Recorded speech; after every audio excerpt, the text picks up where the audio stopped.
Namo. Thank you so much for joining me for our daily practice check-in. Listen, listen, listen. This beautiful sound calls us back to our true home.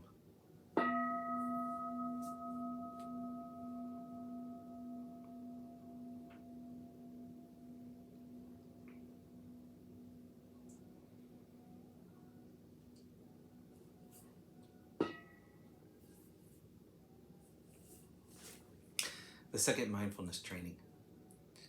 Aware of the suffering caused by exploitation, social injustice, stealing, and oppression. I vow to cultivate loving kindness and learn ways to work for the well-being of people, animals, plants, and minerals. I will practice generosity by sharing my time, energy, and material resources with those who are in real need. I'm determined not to steal and not to possess anything that should belong to others. I will respect the property of others, but I will prevent others from profiting from human suffering or the suffering of other species on earth.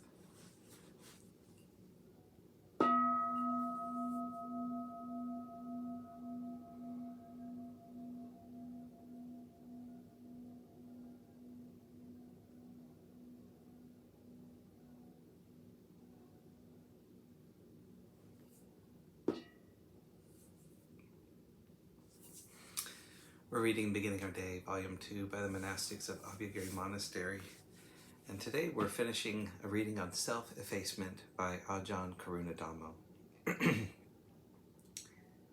The hierarchy is another way that we can encourage this process.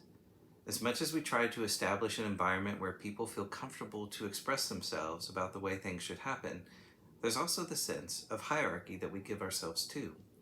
We have business meetings and regular circle meetings where people contribute in a free way. When decisions need to be made, we utilize this hierarchy based on seniority. Basically, it's boiled down to one very simple aspect of who's been around the longest in robes. Hopefully, there's also a bit of experience and maturity that comes along with years in the robes, so it's not completely an arbitrary structure. Most importantly, it's also a way of learning to let go of self-views, self-opinions, or the thought, my way is the right way. If there's some sort of disagreement or something that needs to be worked out or decided on with different views and opinions, then seniority plays a part in that. We turn over a bit of selfishness to the monastery hierarchy.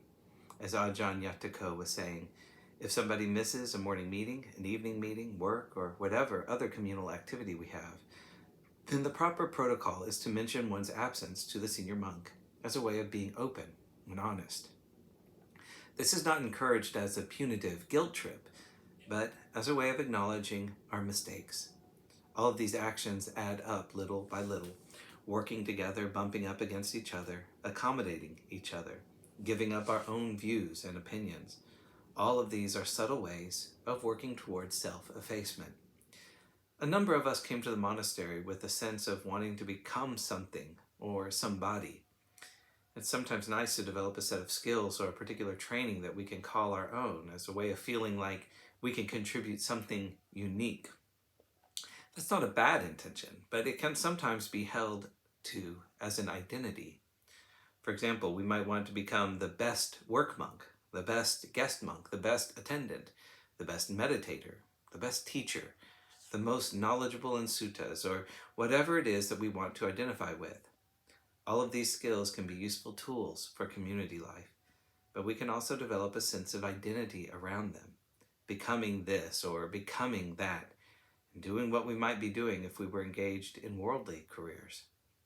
The idea is to pick up all of these things, use them, develop skills around them, but do this for the purpose of maintaining community life and offering service, as well as for the purpose of learning how to give up self-identity and a sense of self-importance within the same process.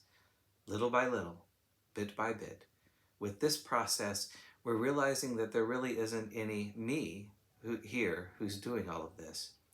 We're using skills to develop the Eightfold Path, to encourage each other, and to contribute to Sangha harmony. Gradually, this process supports us in developing the insight into who we are not.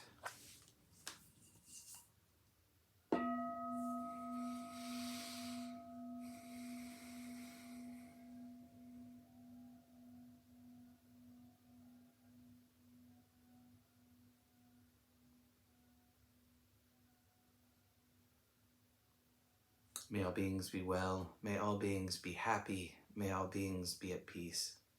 Namo Adida Phat. Thanks so much for joining me today.